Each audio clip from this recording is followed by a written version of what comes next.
Vous venez de recevoir un commentaire négatif sur votre page. Cela peut arriver à toutes les entreprises, même les plus respectables. Mais avant de vous jeter sur le commentaire, guidez pas vos émotions, respirez un bon coup et voyons ensemble comment gérer cela.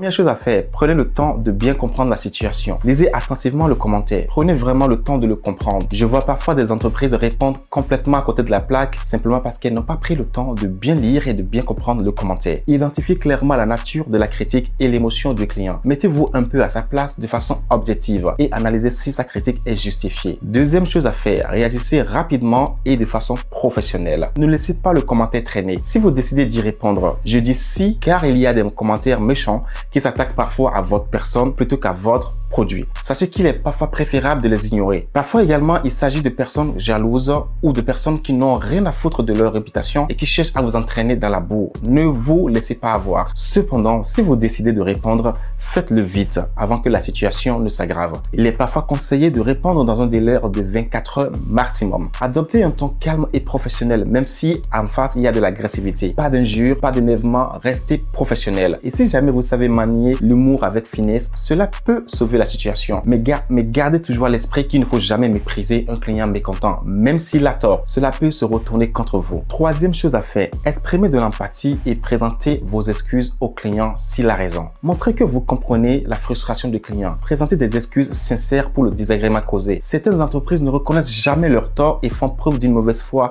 incroyable. Quand on vend, le but n'est pas d'avoir tout le temps raison, mais de rassembler, fédérer et attirer de la sympathie des clients. Personne n'aime les entreprises qui mentent tout le temps et n'assument jamais leurs responsabilités. Quatrième chose à faire, proposez une solution concrète. Ne vous contentez pas de paroles, proposez une solution concrète. Cela peut être un remplacement du produit ou du service. Si possible, offrez également un geste commercial pour apaiser la situation, comme un bon de réduction, un bon d'achat ou un produit gratuit. Bref, cela fait chaud au cœur quand une entreprise reconnaît son tort, le répare et en plus de cela fait un geste commercial. Cinquième chose à faire, remercier le client et clôturer l'échange. Remerciez le client pour son feedback, même négatif. Invitez-le à vous contacter en privé pour poursuivre la discussion. Évitez les débats interminables en commentaire. Cela peut se retourner contre vous. Vous allez débattre longtemps et vous n'allez jamais gagner. Et pour finir, notez qu'un mauvais commentaire peut être une opportunité d'amélioration. Répondez-y avec professionnalisme et transformez-le en une expérience positive pour votre client. Si vous avez aimé cette vidéo, un like, un partage, on adore. Et si vous avez vous aussi des astuces pour gérer les commentaires négatifs sur les réseaux sociaux, partagez-les avec nous